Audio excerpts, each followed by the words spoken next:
সবাইকে আজকের ভিডিওটা একেবারে অন্যরকম, কারণ আজকে সকাল সকাল ঘুম থেকে উঠে দেখি টুপটাপ শব্দে বৃষ্টি পড়ছে। বৃষ্টির সাথে রান্না করতে কাজ করতে আমার খুবই ভালো লাগে।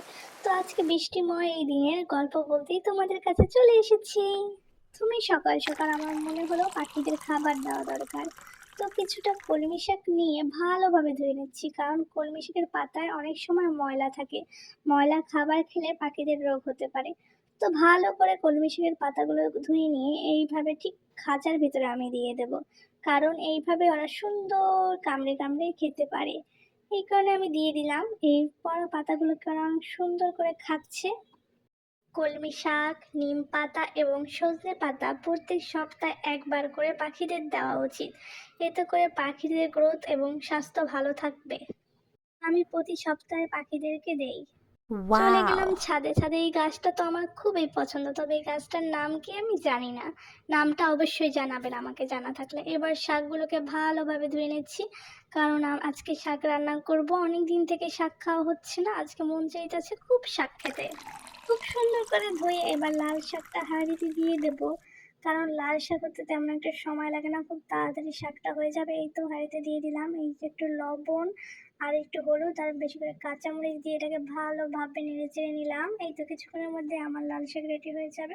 এর ভিতরে আমার পাখির কথা খুবই মনে পড়ছে, তাই একটু পাখির কাছে চলে গেলাম দেখতে যে পাখিগুলো কি করে।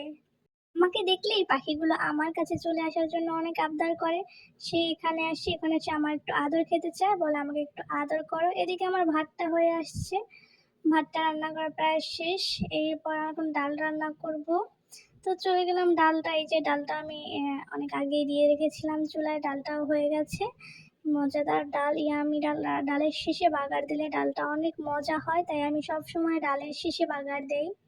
রান্নার কাজ প্রায় শেষ পর্যায়ে। এদিকে আমার লাল শাকগুলো কিন্তু অনেক সুন্দর হয়ে গেছে। এই যে দেখতেই পাচ্ছেন লাল শাকগুলো একেবারে লাল টকটকা হয়ে গেছে, এবং লাল শাকটা রান্না করা শেষ। এদিকে আমি একটু আলু ভর্তা করে নিচ্ছি। আলুগুলো ভর্তা করার জন্য খুব সুন্দর ম্যাশ করে নিলাম। এরপর একটু সরিষার তেল দিয়ে খুব সুন্দর করে আলুগুলোকে মেখে নিলাম। রান্নার ঘ্রাণে চারদিকে ভরে গেছে। ভর্তা দিয়ে ভাত খেতে কিন্তু অনেক মজা। তো সবশেষে মনে পড়লো যে আমার বাসায় একটা তাল আছে। তালটা সুন্দর করে এখন আমাকে ম্যাশ করতে হবে, কারণ তালের দিনে তালের পিঠা না খেলে কিন্তু পরবর্তীতে অনেক মনে পড়বে যে এবার তালের পিঠা খাইনি। তাই আমি তালটাকে খুব সুন্দর করে ধুয়ে নিলাম একটা ছাঁকুনির মাধ্যমে। তালটাকে এরপর ছেঁকে নিলাম, কারণ তালটাকে ছেঁকে না নিলে তালের বিভিন্ন আঁশ থাকে, এই কারণে পিঠাটা মজা হয় না। খুব সুন্দরভাবে এই তালটার আঁশগুলোকে বের করে নেবো। এই যে দেখতে পাচ্ছেন আঁশগুলো কিন্তু রয়ে গেছে। এই সুন্দর তাল দিয়ে এখন পিঠা হবে।